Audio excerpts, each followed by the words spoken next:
दोस्तों नमस्कार। आज नागपंचमी का पर्व है। वैसे तो हमारा देश पूजा, पर्व और त्योहारों का देश है। उन्हीं पर्व में एक पर्व नागपंचमी का भी है। आज इस कहानी के माध्यम से हम आपको बताने जा रहे हैं कि नागपंचमी का पर्व क्यों मनाया जाता है और क्या है इसके पीछे का रहस्य।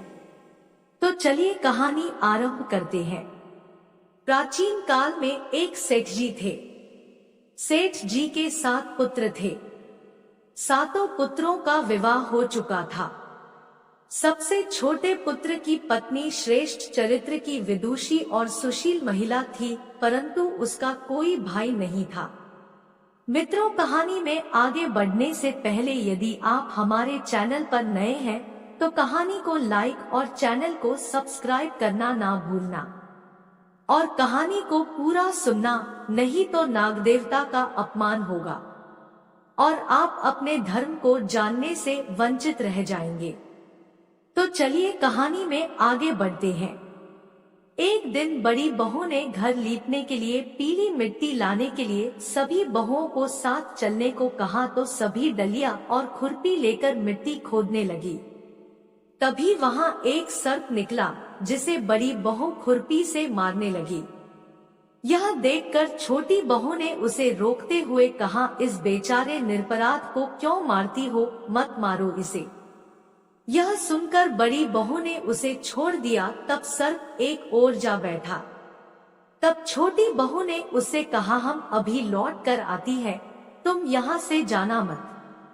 यह कहकर वह सबके साथ मिट्टी लेकर घर चली गई और वहां कामकाज में फंसकर सर्प से जो वादा किया था उसे भूल गई। उसे दूसरे दिन वह बात याद आई तो सबको साथ लेकर वहां पहुंची और सर्प को उस स्थान पर बैठा देखकर बोली, सर्प भैया नमस्कार। सर्प ने कहा, तू भैया कह चुकी है इसलिए तुझे छोड़ देता हूँ, नहीं तो झूठी बात कहने के कारण तुझे अभी डस लेता। वह बोली, भैया मुझसे भूल हो गई, उसकी क्षमा मांगती हूँ। तब सर्प बोला, अच्छा तू आज से मेरी बहन हुई और मैं तेरा भाई हुआ, तुझे जो मांगना हो मांग ले। वह बोली, भैया मेरा कोई भाई नहीं है, अच्छा हुआ जो तू मेरा भाई बन गया। कुछ दिन व्यतीत होने पर वह सर्प मनुष्य का रूप रखकर उसके घर आया और बोला कि मेरी बहन को भेज दो। सबने कहा कि इसके तो कोई भाई नहीं था, तो वह बोला, मैं दूर के रिश्ते में इसका भाई हूँ, बचपन में ही बाहर चला गया था। उसके विश्वास दिलाने पर घर के लोगों ने छोटी को उसके साथ भेज दिया। उसने मार्ग में बताया कि मैं वही सर्प हूँ, इसलिए तू डरना नहीं और जहाँ चलने में कठिनाई हो वहाँ मेरी पूंछ पकड़ लेना। उसने कहे अनुसार ही किया और इस प्रकार वह उसके घर पहुँच गई। वहाँ के धनैश्वर्य को देखकर वह चकित हो गई। एक दिन सर्प की माता ने उससे कहा, मैं एक काम से बाहर जा रही हूँ, तू अपने भाई को ठंडा दूध पिला देना। उसे यह बात ध्यान न रही और उससे गर्म दूध पिला दिया, जिसमें उसका मुख जल गया। यह देखकर सर्प की माता बहुत क्रोधित हुई, परंतु सर्प के समझाने पर शांत हो गई। तब सर्प ने कहा कि बहन को अब उसके घर भेज देना चाहिए। तब सर्प और उसके पिता ने उसे बहुत सा सोना, चांदी, जवाहरात, वस्त्रभूषण आदि देकर उसके घर पहुंचा दिया। इतना ढेर सारा धन देखकर बड़ी बहू ने ईर्ष्या से कहा, भाई तो बड़ा धनवान है, तुझे तो उससे और भी धन लाना चाहिए। सर्प ने यह वचन सुना तो सब वस्तुएं सोने की लाकर दे दी। यह देखकर बड़ी बहू ने कहा, इन्हें झाड़ने की झाड़ू भी सोने की होनी चाहिए। तब सर्प ने झाड़ू भी सोने की लाकर रख दी। सर्प ने छोटी बहू को हीरामणियों का एक अद्भुत हार दिया था। उसकी प्रशंसा उस देश की रानी ने भी सुनी और वह राजा से बोली कि सेठ की छोटी बहू का हार यहाँ आना चाहिए। राजा ने मंत्री को हुक्म दिया कि उससे वह हार लेकर शीघ्र उपस्थित हो। मंत्री ने सेठ जी से जाकर कहा कि महारानी जी छोटी बहू का हार पहनेंगी, वह उससे लेकर मुझे दे दो। सेठी ने डर के कारण छोटी बहू से हार मंगाकर दे दिया। छोटी बहू को यह बात बहुत बुरी लगी।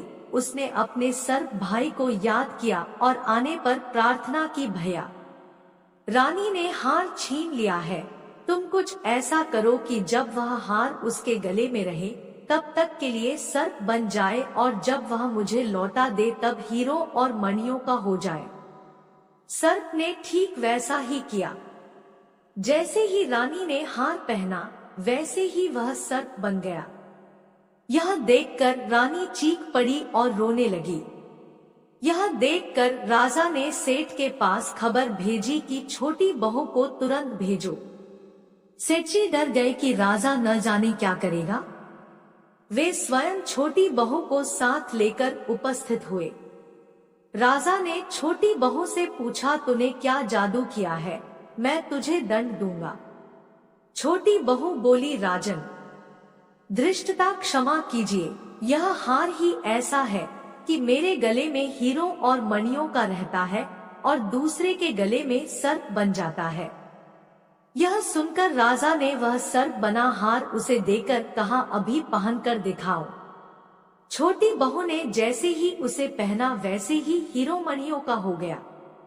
यह देखकर राजा को उसकी बात का विश्वास हो गया और उसने प्रसन्न होकर उसे बहुत सी मुद्राएं भी पुरस्कार में दी। छोटी वह अपने हार और इन सहित घर लौट आई। उसके धन को देखकर बड़ी बहू ने ईर्ष्या के कारण उसके पति को सिखाया कि छोटी बहू के पास कहीं से धन आया है। यह सुनकर उसके पति ने अपनी पत्नी को बुलाकर कहा, ठीक ठीक बता कि यह धन तुझे कौन देता है। तब वह सर्प को याद करने लगी। तब उसी समय सर्प ने प्रकट होकर कहा, यदि मेरी धर्म बहन के आचरण पर संदेह प्रकट करेगा तो मैं उसे खा लूंगा। यह सुनकर छोटी बहू का पति बहुत प्रसन्न हुआ और उसने सर्प देवता का बड़ा सत्कार किया। उसी दिन से नागपंचमी का त्योहार मनाया जाता है और स्त्रियां सर्प को भाई मानकर उसकी पूजा करती है।